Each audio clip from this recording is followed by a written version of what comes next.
For the video portion of our project, we've decided to do an interview with the two main characters of the book. But the characters in the book don't have names, so Mike's going to play the narrator and Jordan's going to play the brother.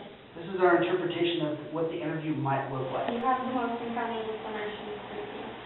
Yes, it was a scary and long journey. Who is this with you, your brother? Yes, this is my brother.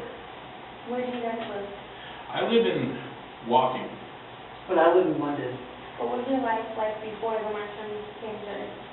I had a nice, quiet life with my wife, writing and researching. I was a medical student working for an Where examination. were you when the Martians first attacked? I was at Horsell Common when the first cylinder landed. Ogilvy found me in Woking and told me about it when the cylinder was opening, so I had a first row view for the attack, so to speak. It used its heat ray and burned the common when Ogilvy and the others ran towards it with white flags. I was still in London. No one in London knew about the attacks. What was your first encounter with the Martians?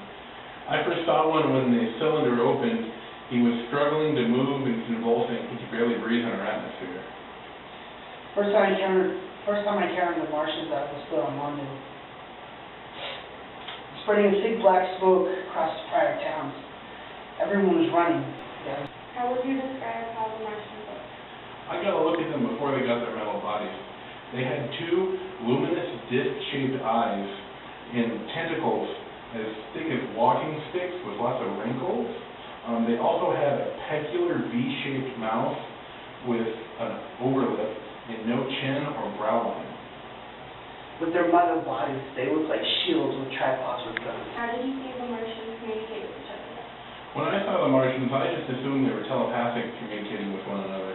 One time in London, they communicated with sounding like howls that ran up and down the scales from one to another. Do you think there was one major thing you did that helped you survive the spell? What was it? Yes, the one thing I think that helped me stay alive was I went and hid in this house. It later collapsed, and then the Martians showed up right outside. I ended up staying there for 15 days before they left, and that was probably the one thing I did that kept me alive. I believe I was getting on a steamboat just to completely get out of London. I think that was the smartest move I made since we just left the shoreline when the Martians hit the docks. What was your motivation to stay alive? My main motivation was to see my wife again. The last time I saw her, I left her at her cousin's house in Leatherhead. I just wanted to see my brother and the rest of What them. kind of people did you run into on your escape from the Martians? Most of the time, it was just dead bodies, but I did meet a helpful artilleryman in a Curitan that saved me once, and then he almost got us caught by the Martians several times. I saved two women from men trying to get to the carriage.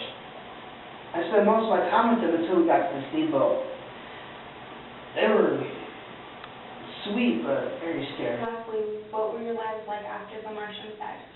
After I learned that the Martians were dead, I went back home. It took a while, but I was reunited with my wife, and it took us a long time to get back to how we were before. I as well spent time rebuilding my life to where it was before all this came about. Thank you both for your time explaining to us what happened. I hope you liked our project.